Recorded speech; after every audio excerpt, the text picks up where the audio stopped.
ድምጽ ህዝቢ ድምጽ ትግራይ ድምጽ እምነት ፍኖተ ብርሃን ድምጽ ህዝቢ ድምጽ ትግራይ ድምጽ እምነት ፍኖተ በስመ አብ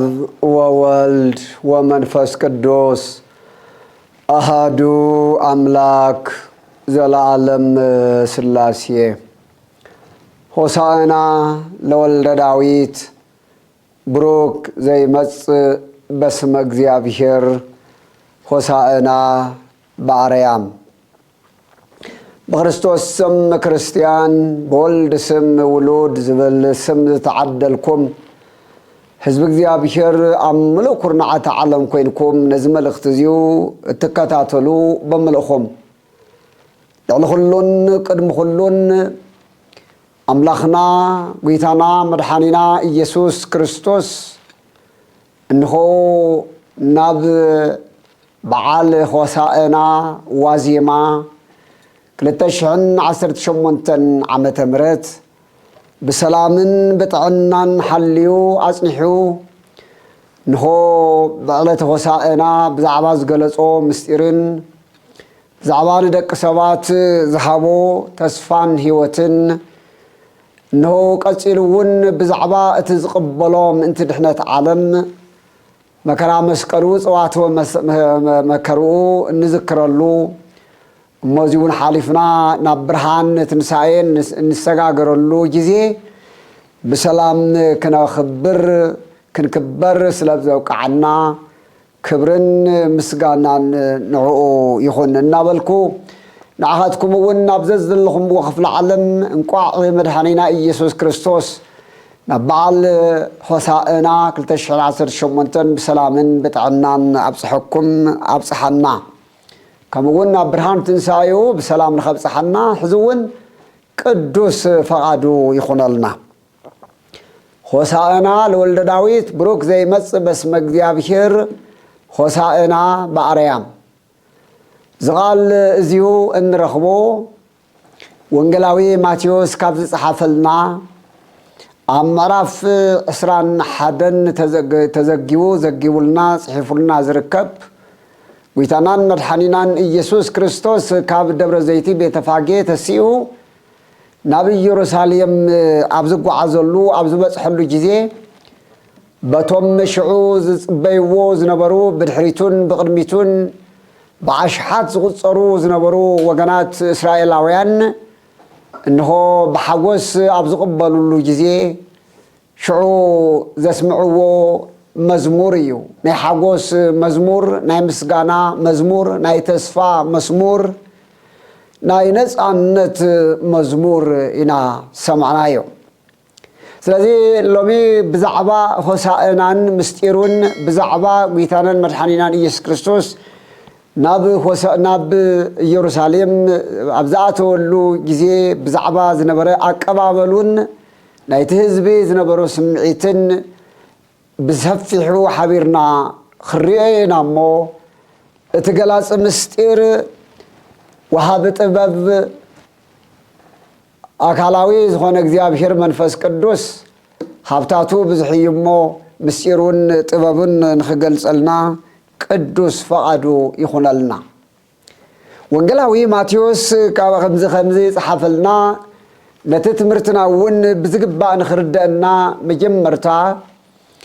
እቲ ዝንበበልና ወንጌላዊ ማቴዎስ ጽሓፈልና ምዕራፍ 21 ካብ ቁጥሪ 1 ክሳብ 11 ወይም ሕልፍ ኢልና እውን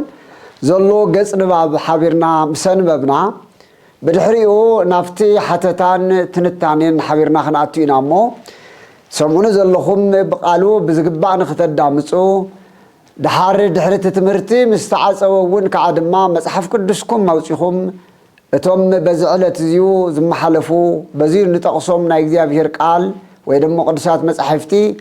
በዓልትኹም እውን እናንበብኩም ንኽትርድእዎም ብንቕሓትን ብጥብዓትን ንኽትከታተሉ ድማ ኣቐዲመ ብእግዚአብሔር ስም ከተሓሳስበኩም እፈቱ ወንጌላዊ ማቴዎስ ካብ ዝጸሓፈልና ቅዱስ ወንጌል ምዕራፍ 21 ካብ ቁጽሪ 1 ጀሚሩ ዘሎ ክሳብ ቁጽሪ 11 ዘሎ ሓቢርና ክነንብቦ ኢና። ናብ ኢየሩሳሌም ምስ ቀረበ ጎይታና ኢየሱስ ክርስቶስ እዩ ዝነግረና ዘሎ። ናብ ኢየሩሳሌም ምስ ቀረበ ኣብ ደብረ ዘይቲ ናብ እትርከብ ቤተፋጌ በጽሑ። ሽዑ ኢየሱስ ካብ ደቀ መዛሙርቱ ክልተ ልኢኹ ኣብ ቅድሚኹም ናብ ዘላ ዓዲ ኪዱ እስርቲ ኣድጊ ምስ ገልገል ኣድጊ ክትረኽቡ ኢኹም ፈቲሕኹም ኣምጽኡለይ።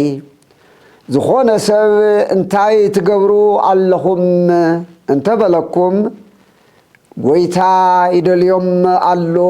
በልዎ፣ ሽዑ ክሰደኩም እዩ በሎም። እዚ ኩሉ ዝኾነ እቲ ብነቢይ ንጓል ጽዮን እንሆ የዋህን ጻድቕን ንጉስኪ ኣብ ኣድግን ኣብ ገልገል ኣድግን ተቐሚጡ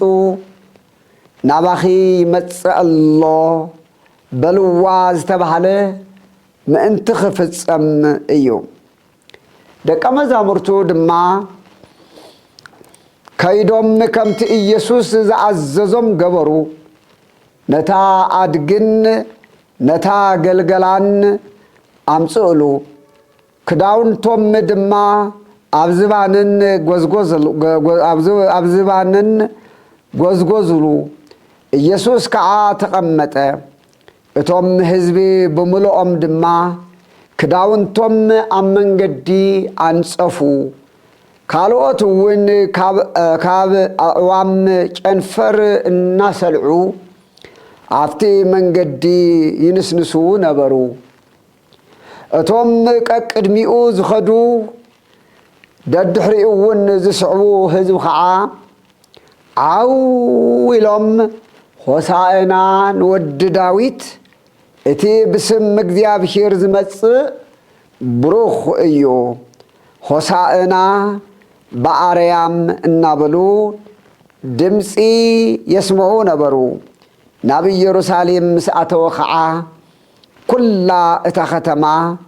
መን ይዙይ እናበለት ተናወፀት። እቶም ህዝቢ ድማ እዚዩ ካብ ናዝሬት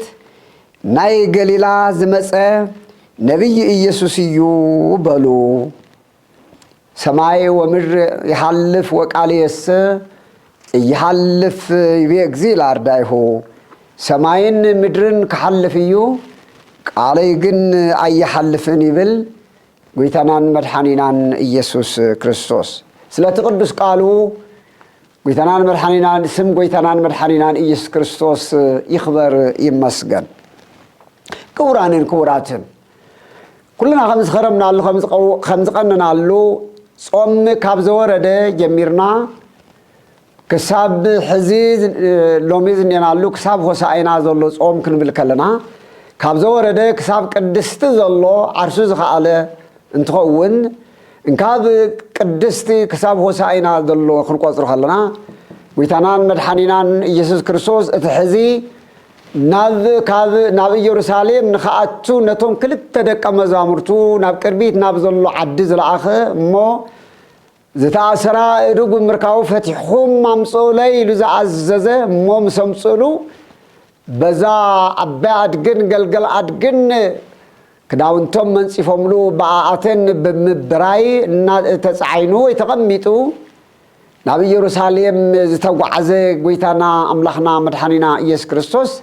40 መዓልትን 40 ለይትን ናብ ቆሮንቶስ እምባ ዝጾሞ ጾም 40 ጾም ንብሎ እዚ እዩ። እዚ ናይ ቅድሚ ዝነበረ ናይ ጾመ ህርቃል ወይ ኢልና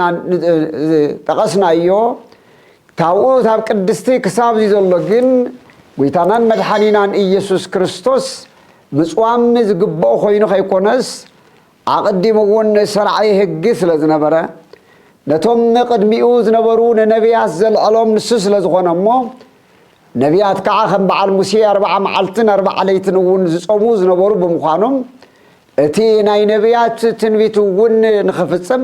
نايصوم حيلون بزقبا نعنا نخرد إنه 4 معلتن 4 ليتن بمصوامون عناون أرآن خوننا حيلي بصومن بصلوتن ببحتوننا حيلي خم نقناصفون خردنا كمون كنقبر كم نخرينا أرأس تحت أو بصوم دمسيسو 5 سب دمسسن احنا اول كمون كون بزرعنا مسرت بأيمبر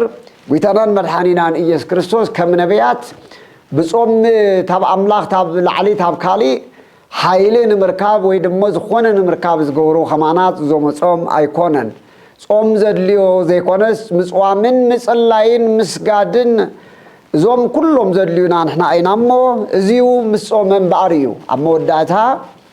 لومي هوساينا إلنا نصوع ذا سنبت زيا ناب يروساليم غعزو زقنعه ناب يروساليم زقنعلو غعزو مخيادو لومست بزا معلت زيا تراي زنبره يكون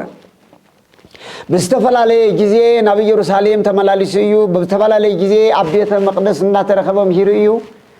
بستفلالي جزي ابيت المقدس زنبر حومات بستفلالي ونفوس مسيو نايلو مجن فلوي زغورو نتايلنا جن كري يغبا ስለዚህ በነብይ خمسተ ነገር ይኹን እቲ ናይ በዓል እዚ ዝከናወን ዘሎ በዓል ወይ ደሞ ዝግበር ዘሎ ተአምራት ወይተናና በኢየሩሳሌም ምኽያዱ ዕለቱ ሽዑ ዝተለሞ ወይ ደማ ተሊሙ ዝሓዞ ትልሚ አይነበረን መለኮታዊ ትልሞ አይነበረን አቀዲሙ በነቢያት ሓዲሩ በንልብ አምላኽ ዳዊት ሓዲሩ አዛሪቡ ወዝ ነበረ ትንቢት አሎ እዩ ብሩክ ዘይመጽ በስመ እግዚአብሔር ባረክናኩም ቤተ እግዚአብሔር እናተባለ በመዝሙር 118 ዘሎ ሙሉክ ትሪዎ ኣለኹም አቀዲሙ እግዚአብሔር በነቢያቱ ሓዲሩ ብዛዕባ ዘዓለት እዚኣ በብዙሕ መንገዲ በብዝሓት ተነጊሩላዩ እሱ ጥራይ ከይኮነውን ነብይ እግዚአብሔር ዘካርያስውን ከምታ አንተ ሰምዕናዮ አብትንቢተ ዘካርያስ ምዕራፍ 9 ታብ ፍቅድ 9 ጌርና ተሪናየውን ብዛዕባ እዚኡ በነብይ ተዘሪው ነይሩ እዩ ስለዚህ እዚ ትንቢት እዚኡ ስለዝነበረ እቲ ትንቢቱ ዝተፈጸመሉ ጊዜ ክበጽሐሎ ወይታናን መድኃኒናን ኢየሱስ ክርስቶስ እንካብ ደብረ ዘይት ካብ ቤተ ፋጌ ተሲኡ ናብ ኢየሩሳሌም ጉዕዞ ከም ዝጀመረይና መጀመሪያ ንሪኦ ዘለና ኣብዚሁ بطلقت كريولنا نقبأنا نجر بزعلت زيا بزح نجرات تيخناوين يو زعلت زيا على السنبت علت هوسعينا عباي علتيا عباي معلتيا زعلت زيا اجزيا نبيا تنويت نبيا زتفت الله علتيا زعلت زيا بزحات بحاجوس زيقدروا لا ويكعز تحقس لا حقسهم زقلوا صلا بانصارو خادما استوسن خادما حزن دباب ترايك يكونس اب كبيت حزن زوعلوا لا علتيا ذا علت ازيا ذا علت ازيا ناي غويتا ناي غويتا ناي نغستات نغوس لولا باهري زخونه ويكعدمو اغزي حيالان ملائكه سلام زخونه እግዚአብሔር ወልድ ትሕትኑ ዝገለጸላ ዕለትያ እዛ ዕለት እዚኣ ብዙሓት ምሕረትን ፈውስን እውን ዝተቐበሉላ ዕለትያ እዛ ዕለት እዚኣ ብዙሓት ዘይተረድእዋ ዕለት እውን እያ ናይዛ ዕለት እዚኣ ትርጉማ ንምንታይ ከም ዝኾነት እውን ብዙሓት ሰባት ዘይተረድእዋ ዕለት እውን እያ እዛ ዕለት እዚኣ ጭቁናት ነፃነት ነፃነት በጽሕልና መጽኢልና ኢሎም በተስፋ ዝረእይዋ ነፃነቶም እውን በተግባር ከም ዝተቃረበ ዝመስከሩላ ዕለት እያ እዛ ዕለት እዚኣ ንኢየሩሳሌም ዘሰንበደት ዕለት እያ እዛ ዕለት እዚኣ ናብ ዘለዓለማዊ ህይወት ናይ ምን ንሰጋገረላ ተሰጋግረና ዘላ ዕለት እያ እዛ ዕለት እዚኣ ጉዕዞ ምድሓን ናይ ደቂ ሰባት ጉዕዞ ምድሓን ዝተጀመረላ ምእንቲ ደቂ ሰባት ድማ ጎይታናን መድሓኒናን ኢየሱስ ክርስቶስ ኣብ ኣደባባይ ምጥልመት ናይ ዝተፈጸመሉ እንካብ ናብ ዝኸፍአ መከራ መስቀል ናይ ጉዕዞ ዝጀመረላ ዕለት እዚኣ እያ ዕለት እያ እዛ ዕለት እዚኣ ጸሓፍትን ፈሪሳውያን ዝረዓዱላ ድኹማንን ሕሙማንን ታብ ሕማሞም ዝድሓኑላ ዕለት እያ እዛ ዕለት እዚኣ ቤተ መቅደስ ዝጸረየላ ዝነጽህላ ናይ ቤተ መቅደስ ነጋዶ ድማ ካብ ቤተ መቅደስ ዝተሰጎጉላ ዕለት ምዃና ኩልና ክንዝክሮ ይግባአና እዩ ስለዚህ ዕለተ ሆሳዕና ማለት ንባዕሉ ሆሳዕና ለወልደ ዳዊት ክብሉ ከለዉ ዞም ሰብ እዚኣቶም እንታይ ማለቶም እዩ ሆሳዕና ብቋንቋኡ ናይ ሂብሩ ቋንቋ እንትኾን ተሎ ሆሳዕና ማለት ሕዚ አድሕነና ወይ ደሞ ሕዚ አድሕነና ወዲ ዳዊት አድሕነና እቲ ብስም እግዚአብሔር አተስኢዎ እግዚአብሔር ቀቢእዎ እግዚአብሔር ሸይምዎ ዝመጽእ ንጉስሲ ብሩኽ እዩ ፍትሓዊ እዩ ነፃነት ንደቂ ሰባት ዝህብ እዩ ኣብ ሓቂ ተደሪኹ ዝፈትሕ እዩ ፈታሒ ብሓቂ ዝፈትሕ እዩ ስለዚ እዛ ዓለት እዚኣ ንሱ ዝመጸላ ስለ ዝኾነ ኣታ ወዲ ዳዊት ፍትሓዊ ዝኾንካ ንጉስ መጺኻለይዶ መጺኻልናኒኻ ስለዚ መጺኻልናኒኻ እሞ ነፃነትና ኣረጋግጸልና ነፃነትና ኣውጀልና ኢሎም ዝብል ትርጉም ዝሓዘት እያ እዞም እዚ ዝምሩ ዘለዉ እስራኤላውያን ነዛ ዓለት እዚኣ ብምንታይ ዓይኒ እዮም ዝርእዋ ነይሮም እንተኢልና ኣይሁዳውያን ሽዑ ዝነበሩ ዋላቶም ሽዑ ዕልል ዝብሉ ዝወዓሉ ብየማንን ብጸጋምን ብድሕሪትን ብቅድሚትን ኮይኖም ክዳውንቶም ኣብ መሬት ዘንጽፉ ዝነበሩ ቆጽላ መጽሊ እናሰልዑ ዘንጽፉሉ ዝነበሩ እታ ተጻዓነላ ኣድግ እኳስ መሬት ከይረግጽ ከምዚ ሕጂ ብዘመንና ኣብ ቀረባ ግዜ ዝመጸ ደቅና ታቦት ተሸኪሞም ንዝኸዱ ካህናት መንገዲ ንመንገዲ ምንጻፋት እናንጽፍዎም ዝኸዱ ጌርኩም ምሳሌ ጌርኩም ረእይዎሞ ከምኡ ልክዕሲ ወልደ ዳዊት ኢየሱስ ክርስቶስ ኣብቲ ዝባንታ ኣድጊ ተቐሚጡ ክኸድ ከሎ ኣሽንኳ ኢዶ ንሱ ተጎንጉይኑሉ ከም ኮረቻ ኮይኑሉ ኣብ ላዕላይ እንዳኸደ እንዳሃለወ እቲ ህዝቢ ግን ክዳውንቱ እናውፅአ እዩ የንጽፎ ነይሩ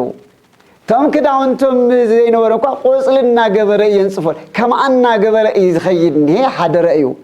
ከላይ ከዓ ድማ ናይ ስየ ዘንባባ ወይ ድማ ቅርንጫፍ ሒዙ ከዓ ድማ ሆ ዝብልን እየ በቃ ልክ ኣብ ዓድና ታቦት ክወርድ ከሎ መስቀል ክኸውን ከሎ ናይ ኣደባባይ በዓላት ክነኽብር ከለና ብዕልልታ ብሽብሸባ ብመዝሙር እቶም መዘምራና ብመዝሙር ናይ ሰንበት ተምሃሮና ብመዝሙር ክብሉ ከለዉ እቶም ምእመናትን ድማ ኣዴታትና ደግሞ ብዕልልታ ኣቦታትና ደግሞ ለጋው ሽሆ እናበሉ ዓጅቦም ከም ዝኸዱ ልክ ከምኡ ከዓ ድማ እቶም ክዳኖም ዘንጽፉን ቆጽሊ ዘንጽፉን ከም ዘሎ ኮይኑ ብድሕሪትን ብቅድሚትን ዝኸዱ ዘሎ ህዝቢ ከዓ እንታይ ይብል ኣሎ ሆሳዕና ለወልደ ዳዊት ሆሳዕና በአርያም ብሩክ ዘይመጽእ በስመ እግዚአብሔር ንወዲ ዳዊት ሆሳዕና ምባል ግቡእ እዩ ብስም እግዚአብሔር ስም ዝመጽእ ዝተባረኸ እዩ ሆሳዕና ሕዚ ኣድሕነና ሕዚ ነፃነትና ኣውጀልና ሕዚ ታብ ዘለናዮ መከራ ኣድሕነና እናበሉ እዮም ዝቕበልዎ ዘለዉ እስኩልኹም ኣበይም ዓለም ኮይንኩም ጽባሕ ሆሳዕና ክተኽብሩ ከለኹም ብዓይኒ ሕሊናኹም ሰኣልዎ ታዘዝ ዘለኹምዋ ቤተ ክርስቲያን ኢየሩሳሌም ግበርዋ ታዝኒኹም ለኣከባቢ ብምልኣ ኢየሩሳሌም ግበርዋ ታትነብሩላ ዘለኹም ዓዲ ኢየሩሳሌም ግበርዋ ታኣጸደ መቅደስ ኣከባቢ ከም ኢየሩሳሌም ጌርኩም ሰኣልዋ ስለዚ እቲ መጽሓፍ ከም ዘሎ ኮይኑ ልክ ኣብ ኢየሩሳሌም ከም ዘለኹም ኮይንኩም ነዚ ህዝቢ እዚ ረኣይዎ ብዓይኒ ሕሊናኹም ረኣይዎ ስእሊ ግበርዎ እሞ ክኸድ ከሎ ብዓይኒ ሕሊናኹም ሰኣልዎ እሞ ተመሰብ ይረኣይኹም እሞ እቲ መንእሰይ እቲ ዓብዪ እቲ ህፃን ዝብሎ ዘሎ ዝምሮ በእዛን ውሽጥና ብሃይማኖት እዝንና እማ ነዳምፆ ንረአዮም እሞ ነቶም ህዝቢ ከመይ ከም ዝብሉ ዘለዉ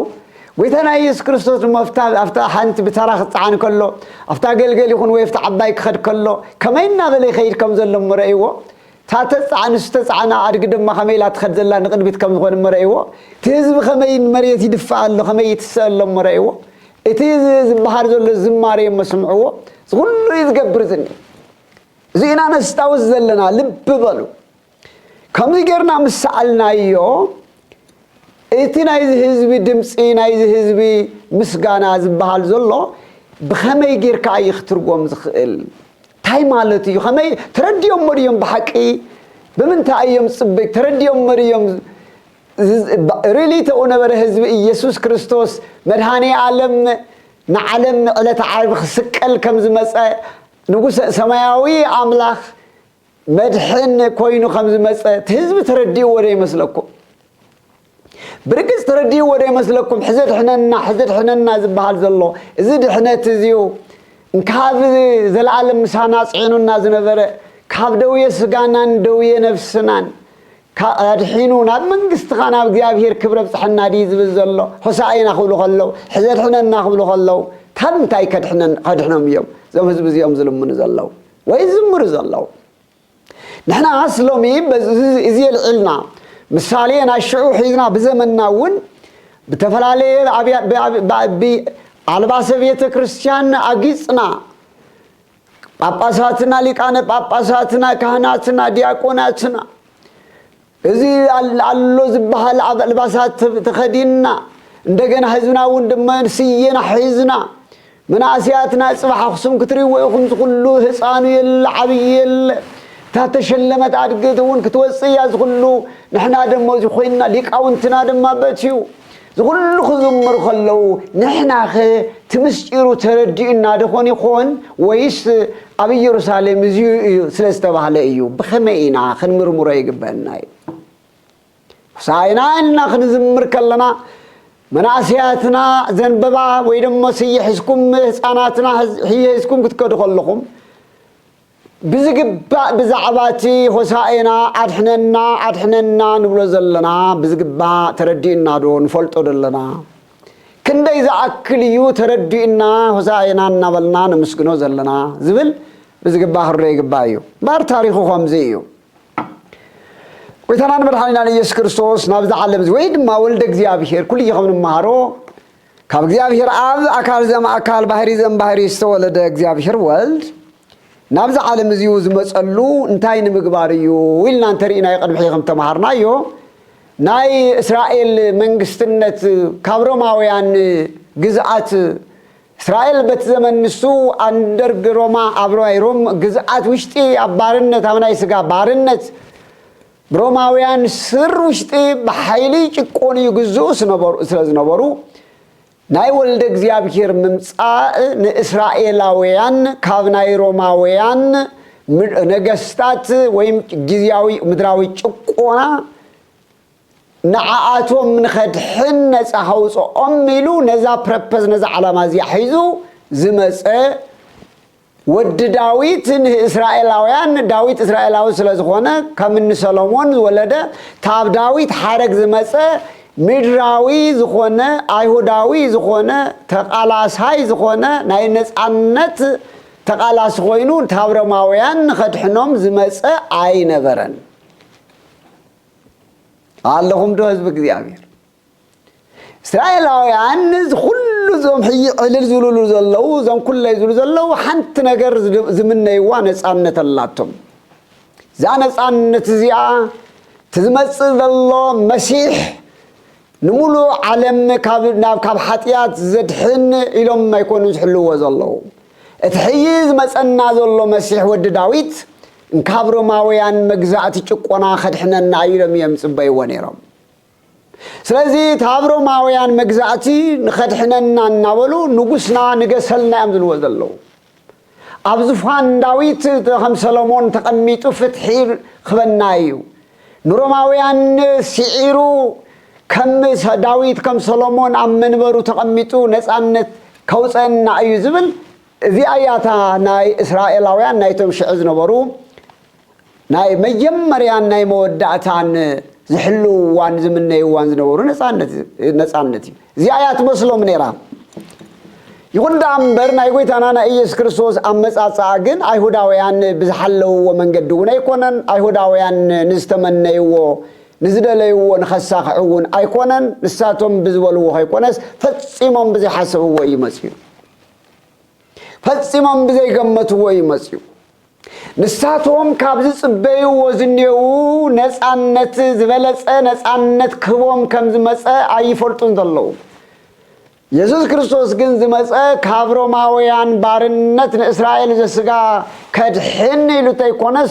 ካብ ሮማውያን ጨቆንቲ ዝበአሰ ንዓለም ንዘራ አዳም ንህዝብ አዳም ንአዳም ጨቁኑ ንዝነበረ ዝበለጸ ንሙሉ ዓለም ነፃ ንኸውፅእ ካብ ናይ ዲያብሎስ መግዛእቲ ካብ ናይ ኃጢአት ባርነት ነፃ ኸውፅእ ይመዝመዝ ዘሎ ኢየሱስ ክርስቶስ ክብር ምስጋና ነው ይሁን ናይ ዳዊት ቤተ መንግስት ኸቕንዕ ናይ አይሁዳውያን ቤተ መንግስት ኽምልስ ናይ ግዝአት ሮማውያን ከድሕና ኢሉ ተይኮነ ዓላሞዚ ነዚ ይምባር ኣብ ትንቢተ ኣብ መጽሐፈ ኣብ ትንቢተ ዘካርያስ ምዕራፍ 9 ካብ ቁጽ 9 ዘሎ ኃይለ ቃል ይርኢና እዩ ንምንታይ ኣብታ አድጊ ከምዝ ተቐመጠ ንምንታይ በታ አድጊ ተቐሚጡ ናብ ኢየሩሳሌም ከምዝኣተወ ንሳቶም አይሁዳውያን ንዝገመትዎ ግምት ዝሰዓረ ከም ዝኾነ ናይ አይሁድ ሊቃነ ካህናት ይኹኑ ምሁራነ ኦሪት አይተረድኡን ትህዝቡን አይተረድኡን ንሳቶም ዝመጽእ ዘሎ ከም ተዓንተው ዝበልናዮ ብሓይሊ ይኹን ብታክቲክ ይኹን ብዝኾነ መንገዲ ታባርነት እዩ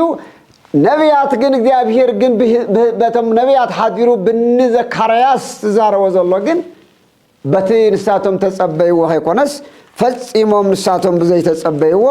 መንገዲ መጽኸም ዘሎ እዩ ዝመጽእ ትንቢተ ዘካርያስ ምዕራፍ 9 ካብ ቁጽሪ 9 ዘሎ ኃይለ ቃል ሓቢርና ንራእዮ ኣብዚ እንታይ ይብለና ዘሎ ትንቢተ ዘካርያስ ምዕራፍ 9 ቁጽሪ 9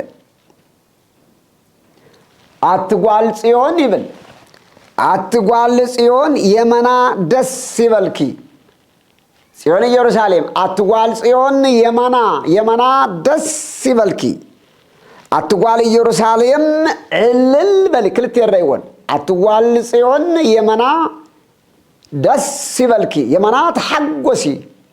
አትጓል ኢየሩሳሌም ድማ አትጓል ኢየሩሳሌም እልል በሊ እንሆ ንጉስኪ ጻድቅን መድሕንን እዩ ብበሎ እንሆ ንጉስኪ ጻድቅን መድሕንን እዩ ትሑት እዩ ሰለስቲየን የረይወን ጻድቅ መድሕን ትሑት እዩ ኣብ አድጊ ኣብ ገልገል አድጊ ኣብ ጻዕቢ ተቐሚጡ ናባኺ ክመጽእ እዩ ንትርቢት ስለ ዝኾነ ክመጽእ እዩ ኣብ ምንታይ ኣብ አድግን ኣብ ገልገል አድግን ተቐሚጡ ናባኺ ክመጽእ እዩ እሞ እንታይ ኩኒ እሞ አትጓል ጽዮን የመና ደስ ይበልኪ አትጓል ኢየሩሳሌም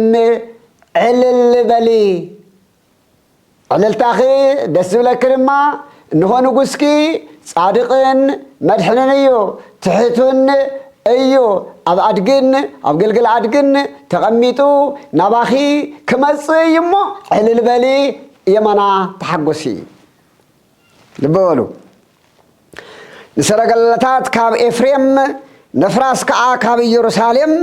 ከጥፍእ እዩ ይብላል ተመልከቱ ሕዚ እቲ ህዝቢ ጽበዮ ዘሎ ከም ተዓንተው ዝበልናዮ ካብ ሮማውያን ዘድሕን እንድሕር ኮይኑ ወይታና ጻድቅን መድሕንን ትሑትን ስለ ዝኾነ ኣታ አድጊ ዝተመረጸትሉ እንታይ እዩ በትና ሽዑ ዝነበረ ታሪክ ንረእዮ ናይ አይሁዳውያን ዘመነ ኩናት ክኸውን ከሎ ኩናት ክትስእ ከሎ እቶም ነገስታት ይኹኑ መኳንንት ዝትስእሉ ዝጻዓነዎም በፍራስ በሰረገላ ያምጥኹ በፍራስ ዋልቶም ሒዞም ሽተሎም ሒዞም በፍራስ እዮም ዝጋልቡ እዚ ዘመን ኩናት ዘመን ምድራዊ ቃልሲ ክኸውን ከሎ እዩ ዘመን ሰላም ዘመን ራህዋ ዘመን ፍቅሪ ክኸውን ከሎ ግን ፈረስ ሒዞም በፈረስ ዋልታ ጨቢጦም አፈረስ ተቀሚጦም አይረዩን ዳሪያም ዘመን ሰላም ኢሎም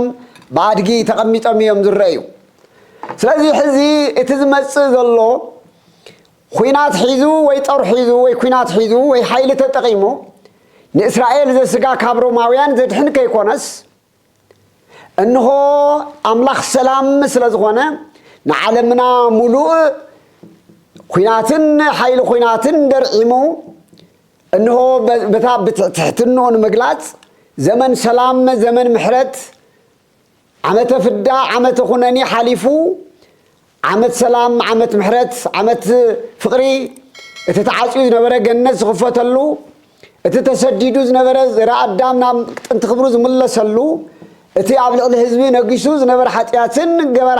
ግብረ ኃጢአትን ኢሉውን ናይ ኃጢአት ገዛኢ ዝኾነ ዲያብሎስ ዝቕንጥጠሉ ወይ ዝቐትለሉ እዚ ዘመን እዚ ናይ ሰላም ምዃኑ ከረጋግጽ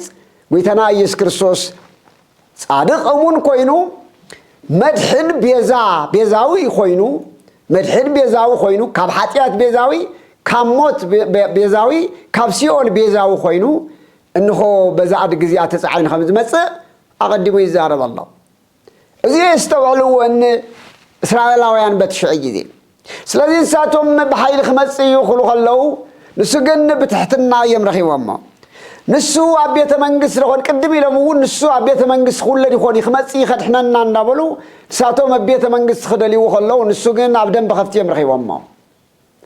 ንሱ ግን ናይ ንጉሠ ነገሥትነት ናይ ዓለም ዘርኢ ተይኮነስ ፍጹም ታፍቲ ንሶም ዝሕልውዎ ዝነበሩ ዓለማዊ ንጉሠ ነገሥትነቱ ኣብ ምድሪ ዝነግስ ከይኮነስ ንግስናው ናይ ባህሪ ገንዘቡ ዝኾነ ናይ ኩሎም ነገስታት ምዃኑ ዘርደአና እዩ ነይሩ ስለዚህ እዚ ትንቢት እዚኡ ዘርየና ናይ ጎይታና ናይ መድሓኒና ኢየሱስ ክርስቶስ ናብዚ ዓለም ምምጻእ ንእስራኤል ዘስጋ ካብ ባርነት ሮማውያን ከድሕን ከይኮነስ ካብ ባርነት ኃጢአትና ከድሕነና ካብ ኃጢአትና ብደሙ ክሓጽበና ካብቲ ዝገዝአና ዝነበረ ጸላኢና ዲያብሎስን ተግባራቱን ክገላግለና ታፍሲእናዮ ዝነበርና ክብሪ መንግስትና ናብ መንግስትና ክምልሰና ባራዩ ተባሂልና ንጽዋዕ ዝነበርና ኣግብርተ እግዚአብሔር አካላት ደቁ ክገብረና ዝመጽ ስለ ዝኾነ እዚኡ አይሁዳውያን አይተረድእዎን ስለዚህ እዞም ህዝብ እዚኦም ብምንታይ ኢና ንሪኦም ተመልከቱ በዓር ሕዚ በሰዓት እዚኡ ሕዘድሕነና ዝብሉ ዘለዉ እዚኣቶም ካብ ምድራዊ ጭቆና ካብ ምድራዊ መከራ ካብ ናይ ሮማውያን ስቃይ ዳ እምበር ካብ ዘለዓለማዊ ስቃይ ንኸድሕኖም ኣይኮኑን ዝጽበዩ ዘለዉ ስለዚህ በዚ ዕለት እዚ ንዝክሮ በዚ ዕለት እዚ ንሓስቦ ታብሎም ሆሳዕና ኢሉ ክነኽብር ከለና እዛ ዓለት እዚኣ በዛ ዓለት እዚኣ ጎይታና ኣብ ኢየሩሳሌም ምስ ኣተወ እንታይ ተፈጸመ አንተ ወዝወልናዮ እዛ ዓለት እዚኣ ንዓለምና ንኹልና ሓጎስ ዘብሰረት ንኣይሁዳውያን ግን ንኢየሩሳሌም ግን ዘይጨነቐት ንሊቃነ ካህናት ግን ዘሰንበደት ዕለት ኮይና መጽያ ተዘክሩ ዶ ኣብ ማእኸል ዝህዝብ እዚኡ ሆሳዕና ለወልደ ዳዊት ሆሳዕና በአርያም ብሩክ ዘይመጽእ በስመ እግዚአብሔር እናበሉ ኣብ ዝኸዱሉ ጊዜ አይሁዳውያን ብኃይል ተነተሱ ወይ ተም ጸሓፍትን ፈሪሳውያን ብተቃውሞ እዮም ተሲኦም ብተቃውሞ ተሲኦም ዝሰምዕ ደለኻ ነዞም ዘመስግኑ ዘለዉ ነቶም ዝዝምሩ ዘለዉ ስኸብለልና እዮም ዝበልዎ ክንሰምዕ ኣይንደልን እዮም ዝበልዎ ንሳቶም ቅንዓት ዝመልኦም ስለ ዝነበረ ሆሳዕና ዝበሃል እዚ ነገር ክንሰምዕ ኣይንደልን ኣፎም ከዓፁ ስኽ ክብሉሲ ስኸብለልና እዮም ዝበሎ ተቃውሞ ከድከሎ ሳቶም ግን ይኸደሎ ህዝቢ ግን ሆሳዕና ይብለሎ ህፃናት እውን ሆሳዕና ይብለሎ بمزمور داوود مزمور 8 ما فدقيق هصانات استدالو كسبحات بأنت صلاي كما تنستو لصلاي بتم عندبتم غنا أباي عدي أبوي غويتاي أبشاي أكوي حاتناي أمي بزي يلوم بزي يخلو غنا هصانات بتم هصانات زي مسغانا عدالخا بنت صلاي ديابلوس صلاي فريساوي دسي يولو بهاي يوللكا فريساوي صحافي فريساوي أيهوداوي لك كاهنات بهاي يوللكا بنت صلاي أفريساوي زحدره وشت زلو ديابلوس بهاي يوللكا ده هايلو الكاسي بتمسانات عندبت مسغانا عدالخا زولت البيت كفصم ازياتو بتمسانات جليلا هيقري حسائنا لولد داوود حسائنا باريام بروك زي مسمس مغيابير يلو زو مسانات اتم بتيخ ادمو انت سخندبلو انت سخنديبلو انت سخندبلو لبرلكم بانت مزمور داوود بزحات سبات بانت ديابلوس محرنا ክርስቶስ انت زول مشم ترنقصرو بأنت مريم محارنا كريستوس بأنت سمايتات محارنا كريستوس يبالي يكون أو زخان تايل له ما فريقك وحسانات أستدالو كسبحات بأنت صلاعي كما تنسدت ولا صلاعي بأنت صلاعي أو زحيب بأنت مريم بأنت ميكائيل كمنولو بمصحف تعلم كا بأنت ديابلوس محارنا كريستوس كبالي كاري كسمبريو ما يكون بأنت هو تاي مالتي ترجمه مفلتو ديابلوس بحي والليلك ديابلوس خم تر يبليلك صلاي دسيب بهاي والليلك اوغيتا محرنا مالتي هيا بانت صلاي ما فديقو حصانات استدالو كسبحات بانت صلاي بهاي والليلك صلاي تسفاي قرصيلك بحصانات عند مسغانا دالخ استباله اب يروساليم حصانات تغليلا تباله مالتي تفصمه እግዚአብሔር ይመስገን አይሁዳዊ ፈሪሳዊ ሰንደብሎም ወይታን ተበለ ዞም ህፃናት ዚያቶም ቋስኽን ተበሉ ወላ ማርማሙ ወሎ ህፃናት አይባነክ ቢታንያ ይችሉ ወይም ይችሉ አይባለ ቢታንያ ይችሉ ወይም ከሉ አብያደ ቢታንያ አይባነ ቢታንያ ዞም ህፃናት ዚያቶም ስኽን ተበሉን ተተቃወምኩ ወነወን ተበልኩም ነማን የምስግነዮ ማእማን ቢታንያ خمسግነ ይብሉዮ مملخت امان تسفا زينورم تنبي زي تنغرلم سوا زي تقصرلم بتسفا معقم وشت زينورو امانن بعيد عملكون زمن خذ نبرو حجاب اسم املاك غنا زينورم زيوم نسيو انت فريساوي مسراويت كامس حشاخر كامس بيتسبكا ايمسغن انكم تبلكا مملخت امان زنبرو ناتي تقبلهم ساتم مملخت امان أهزام ذخنو كما خا إسرائيل تفلتيكم تربيز تنقر الله نبي عزت الآخر حقز توهبا زرعي استبالت ويدم بخري استبالت إسرائيل نبي عزت الآخر الله نقر قن حنت معلتي نعملا كتملق حنت معلت عصر نبيات النخدت نبيات تقتلن تقاقاقن ويدم تنبرت قرقمتي خوينا أول مصحف كل استرائيل سلسخونا أنت فريساوي مان دك خاصه انت حصانات سبول كوانت بالكايوم مان غليلا خمس غننيم بخلتيو حدا مان ون نات فطرتاتيو صوات نات فطرتاتيو نفس ذلو هيوز ذلو وهو يوزي كله عالمني وكلهم لا ينبروا استيتا نا እግዚአብሔር يوم كلهم نعمله زي كونه ነገር የለን ስለዚህ ማንም ይሁን ዕጽዋትም ይሁን كلهم ከመስግኑ قبوي بمزور بداويت وانت ناجر يديو بحالا اي درجة وندما امان عملخت تسفا زينا ورو خاملغنا يا ميزولا تملكتو وانبار زي عينة زيو علت وسعينا قتري كستانا قرتو على اللي ايو داويان قنا بچنك يروساليم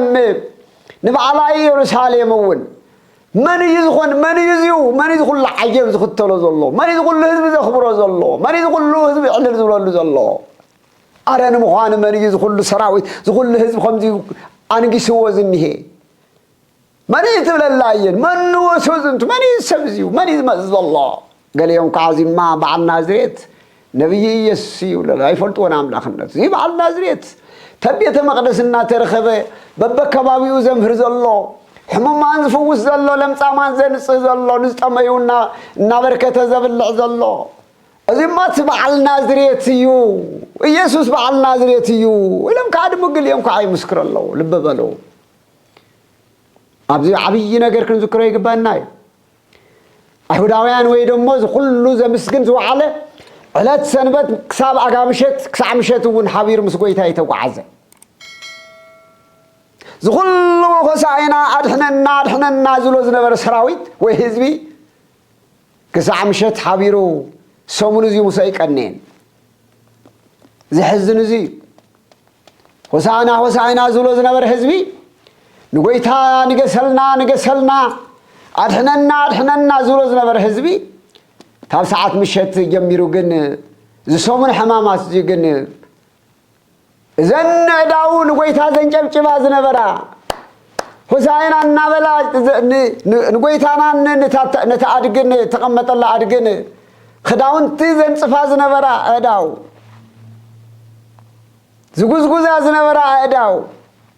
ሆሳይና እናበለ ዝምር ዝነበራ አንደበታትና ህዝቢ ወዲያውኑ የሽፍት ገረን ወዲያውኑ በቃ ናብ ካሊ ተቀይረን እንታይ ምስኮነ ተተጸበዩ አይሁዳውያን ታብሮማውያን ከድሕን ዝመጽ ከም ዘይኮነ ምስተረዳ لقانا كائنات بزمص بزهابون بزمغبون مرحتن بزمغبون تسحاتت مرتي اتتنبيتون كفصم سلازلو دحر مشات خول غر كلهم ግን ሶሙን እዚ ግን ዘን ኩላይ ዘንጨብጭባ ዝቀንያ ዝዋ على ሰልበት ማዓልቲ ከምስግና ዝዋ على አዳው እንደገና ስቀሎ ይሰቀል ግላር ከዘደ መخنያ ታውዚ አባቃ ጀሚረ تملكت توزينا خنمار زقبئنا وقينا هزبي عدمت بعل هوساينا يكون بعل تنسى يكون سمون حمامات يكون زخونا بعلات كنا خبرن كنا حسبن كلنا كردنا يقبع لمون صباح بعل هوساينا خنمل كلنا نايلوم خلتشنا ذكرنا كما يجيرنا اينا سئلنا يونينا فريساوي اللندلومي توامي اللندلومي لومس قويتنا يس كريستوس من تاي كم زمص ترجيو ناديو لومس نحنا سقلو ناز بلدين وسدن زلنا لما انتي سنبت تخبيرنا دحر ابان دال كندي لبنا خفيتنا بتامنو دينا نخبرو زلنا ويس حدا تلمدو سلازخونه سلازمصلنا ببعمتكم سلازبحال تملكت حنارينا نخزنا ويس ترديو نادي ويس كمتم ايهوداويان زي تردنا اينا نخبرو زلنا اندي حاغوس بزرخبنا له ساعات دينا سلست حاغوسنا سلتساخلنا دينا املاخنا مسغنو كساب تساخلنا كساب زخونه زرخبنا زدلنا ايو ነገር كساب زرخبنا دينا املاخنا مسغنو ويس بمكرانا غيزيون مسغنو اينا هوساينا ناولو علوم منغدي كلهم كم زطلمو نحنا دمو زخونه مسخبصحنا خلو طريمنا ينخدينا ويس كسع مسقل حبيرنا نقعزنا نطيقون وشتنا حزب ايون كله تريفسي تناداوي لكم عنتو زنጨብጭባ ዘምስግራ እልዝላዝና ወላ አንደበዝ ዛረብ ዝነበረ ሆሳይና ምስጋና ናዓኻ ተባረኸ ዝብላ ዝነበረ አንደበታት ኩለን አብሰሙን እዚ ፍርቀን ክምስክራ ፍርቀን ኩንጀላ አረት ዓርብ ዓድማ ኩለን ተአኪበን ይሰቀል ሲደቀል ክላኑ ኢለ نحناس كم يجرى نخور لنا كم يجرى نرد لنا سلذي قويتنا يسوع كريستوس بزاد جزيان بتاع قلقلن تسعين زخدي بس تركوا الله يباندمتا قويتنا كو ناب قدميت هاجر كيلو هروست نافت قدميكم ذل عد خيلو تأثر ادو كترخبيكم زي تركوا الله تأثر من ياسير ونزل ادو زين من ياسير ونوصليحو فلادو زين مثالي اوغون يم حبر ملك مشتون بزحاتن من تاين تاين تأثر ادغي عبي ادغي نشتي ادغي وترجماننا ترجم منين كابسترات انتاي فتحنا استأثر مني نيرو ስለዚህ በቀዳማይ ትርጓሜ ከምዘቀምጥዎ በብሉይ ኪዳን በሐዲስ ኪዳን ይመስልዎ ዛዕበ አድግናይ ብሉይ ኪዳን ምሳሌ ገረም ይቅርዋ تا قلقل أدقي ناي حدث كيدان قرم يقربوا إسرات زنبرات فتحوا نمسوا تبع لما بسبب تخونه كساب زيو على عالمنا دك سبات كساب قويتنا إيس كريستوس حسينا تبع هيلو يروساليم أتيو على تعرف كساب السكان حزب عالم كله كأسر كوينيرو أي تفتحنا نكونيرنا نزعلنا كوين برنا بسجانا نزعلنا زنبرنا يخون بسجاوي بخنفرو كم روماويان زتجقونو إسرائيلاويان تجقونا زتجقون سبات مينورو رهوا زنورو سبات ميخونو ود أدم زخونه سوكو مأسر ديابلوس مأسر حتياتنا قيتنا قراري حساب دربيل داكو نحنا كلنا كو إسرات كوينانيرنا ببولي كيدان زمن بولي كيدان يكون قدم خيدان تاب أدم جميرناكو قيتنا مسكل تسقيلو ناس أخسو زوز أناكو حزب عالم كو أسر كوينير بحتيان تاب إسرات تفتح له كوي زمنين برد سلذي إسرات تقريسو مفتح ناس عنت مصعون نفس رولو حدا ترقامي كوراتن نزبك ديابي سلذي قيتنا يس كريستوس بيت مقدس مساعته كأدخلو يرسالي حيات يلو يرساليم تجنق الله رأيوام بعينهم سألوا وامو أبيت زنيد بالغلق زوم كن جلس خنمو اللي كانت مريوم عبيت كما يقوي خمس لو العلاين تحتاي كما يجنقهم من رأيوام ما بعينهم بسربوا الناس عند حدا ينصل الغلامة بلعبات سعيو خنا نحسب الناس مقابرك فوتلي كيبلسي كتسخلو بعين هيمانوتنا حبيرنا كريون خلوا من قد خرّلو مور اندهرنا أملاح قريبنا خوينا اتمكروا نحسب كلنا كل نجر بكلمنا إزمس كل نجر بكلمنا إزمس تساعد إزمس سلازم مكروا نحسب كلنا قويتنا سمون ملو استقبلوا بملو إزمس بكلمنا عيننا إز عيننا إزمس السال كم تقدس بأولس نقلات يا زولا كسلي خلها مكروه تحسب كلها خم كل تحسب وين تحركين كا يلا خم بسر أو اشتغل من فسق بس يلا تمهار كاسرس تمهار كا خاصة بكوز الله خمبر سرس تمهار كا يخات زاروز الله خمبر واشتغلت أحمد شيء انت حزي أذلك عن حزي اللي خوين بينها عاتقات تنبرك كخص الله خلها مكروه حسب كان مكرهها نوهر كخص الله خلها أي مروحات مسيط وزي خير نحركين ويكعدم محاجوس نساء اختري خلها من قست أملاخ بعينها خدسنت حزي الرئيك كخوينو ناتنا أمنت بتعمر أوشتنا خمزي من بعينت زي تركسه أوشتنا على زغون نجر جن وشتنا زي واحد النخوني خلي لذي وشتنا زي خنحسب الله أما كرام مسكال مكرا ويتنا خنحسب كلنا لبنا حسب بر الله مكرا مسكال خنحسب كلنا لبنا بوشتنا كدم الله بتنسعي خري خلنا أرجعت خري خلنا مسؤولين حبيرنا أنا نعرك نكركلا سلذي أي وداويان أبزع لتيو زخل خلوا مسوعلو نمشيت قوي تخمس خلوا يروساليم كن يروساليم كم يدري خلا تابيت مقدس كم يرخيوا تذكروا وارو تابيت مقدس بش كت اللي يرخيوا تبلا أشياء يرخيوا زمت أنا تاي بلا شوا تاب قصري عصر تغلط زل ريوا تفزيع قصلنا له يسوع أبيت مقدس آتيو نتوم ما بيت مقدس زشتون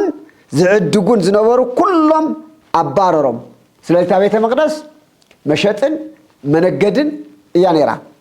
تانا إجزابير بيت اتا قدست بيت مقدس اتا إجزابير الهزبن درخب الله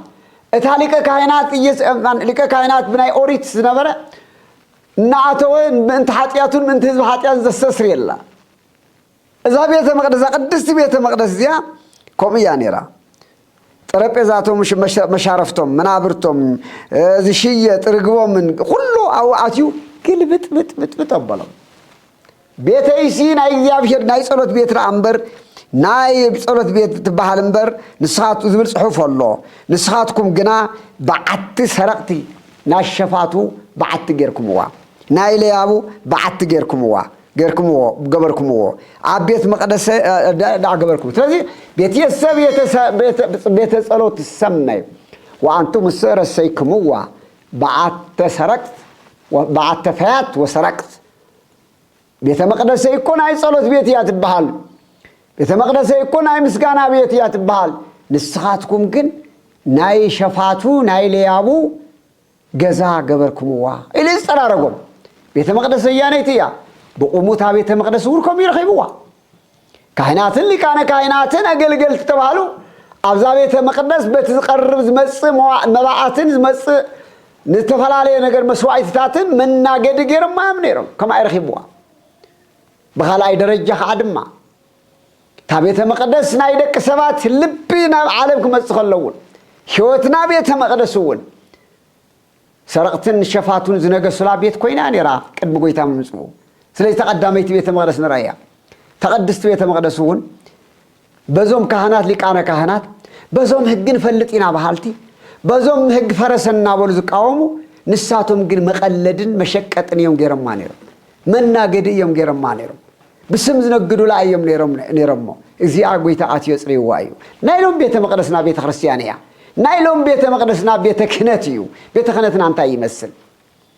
استوعلوا بيت كهنتنا انت يمثل بيت ክርስቲያንና لو من تا يمثل اصل بيت ክርስቲያንና لو من تا يمثل وشت بيت ክርስቲያንና لو من تا يمثل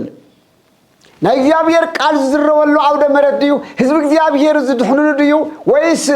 ህዝብ እግዚአብሔር ንእክወሉ ድዩ ወይስ ወርቅ ዓለም ንእክወሉ ድዩ አቤተ መቅደስ ተአኪብና ዝኒና ሁሉና ውሽጥና አንተ ዝፍተሽተ አይነት ሰባቲና ልቢ ክርስቶስ ዘለና ክርስቶሳውያን ዲና አቤተ መቅደስ ሎም ዘይፍጸም ስክራይዎ ሙሽና አንተ ወልካ ቤተ መቅደስ حما محدر انت والكايه بيت مقدس لبنت والكايه بيت مقدس كل زرع زلو تافتنا ايهود بيت مقدس زبعسه محدر بيت خنت ابعدنا مولي ازيو زي بمزرابي واي انت تايم نغالصنا زلو دتل تخون نو ويتا بعلكو يزاروز ناتي قال يكون يرندريوچو مشقتي منغدي زعتو حفت حزب زعتو نبرت حزب زي فلت توسون سبعة كم ربهم زقالبوه كم ربهم زنقدلو كم ربهم انفست قبرلو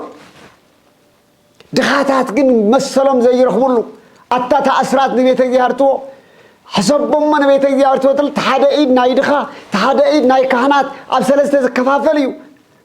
اسكي أيناي كهن أيناي دخا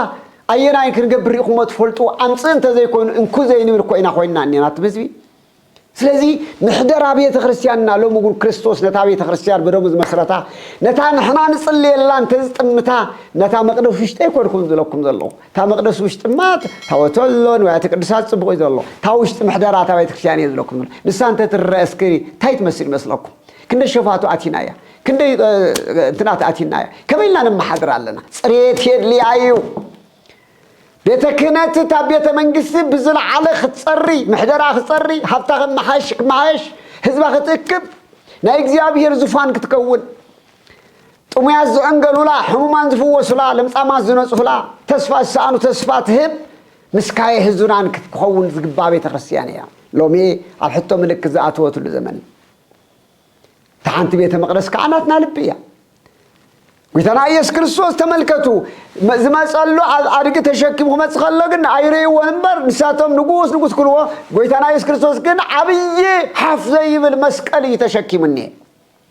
مسكال شكم يزمسني سلطانة عبداوي الزفان كمت أيقونن عبداوي الزفان كمت كيكونس عبد الزفان مسكال من تنا سكالي مسيني عبي يقول مسكال شكم الله እዚህ ዝገብረ ዘሎ ድማ ልብና ኣብ ልብና ውሽጢ ነጊሱ ዝነበረ ኃጢያትን ግብረ ኃጢያትን አንጽሑ ናት ኸገብረና ይሉ ስለዚህ አፍአዊ ዘሃነጽናዮ ቤተ መቅደስና ንመርሑ ዝኔና ትካል ቤተ መቅደስናን አምላኽ ዝሰርሐና አምላኽ ቤተ መቅደስ ዝኾነ ልብናን ክነንጽህ ይግበና ስለዚህ ሆሳዕና ከነሐስብ ከለና እዚ ሆሳዕና ከንብል ከለና ታብስም ዘለለ በተግባር ክሬ ይግባ بمكرانا يكون بحاجوسنا يكون بمكرانا كل شيء مسخن كون يقبلنا بزرخبنا خن نملخه بالساعنا خن مننا يكون بزرخبنا خن حجوس بالساعنا دم خن مارو يكون بزرخبنا من እግዚአብሔር ይመስገን بالساعنا من داسلنا እግዚአብሔር ይመስገን كنبل حبيرنا خن خنكل يقعزنايو ስለዚህ ጎይታ ታብለ ምሽት ጀምሮ ምን ሶሙን እዚ በሙሉ ቅዱስ ሶሙን ዝልወን ሳተው ሆሊ ዊክስ ዝልወን እና ደግሞ ሰሙን ሕማማት ንብሎ ካብ ጽባሕ ጀሚሩ ካብ ሙሉ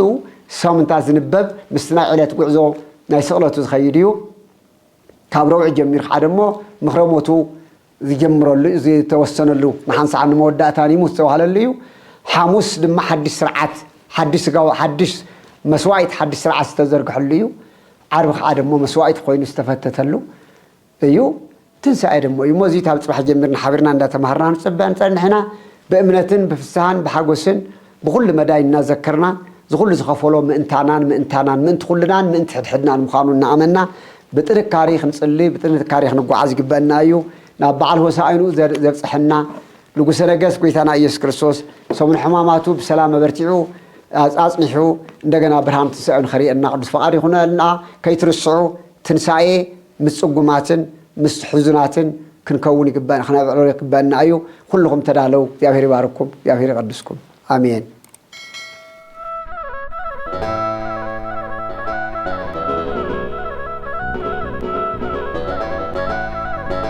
دمس حزبي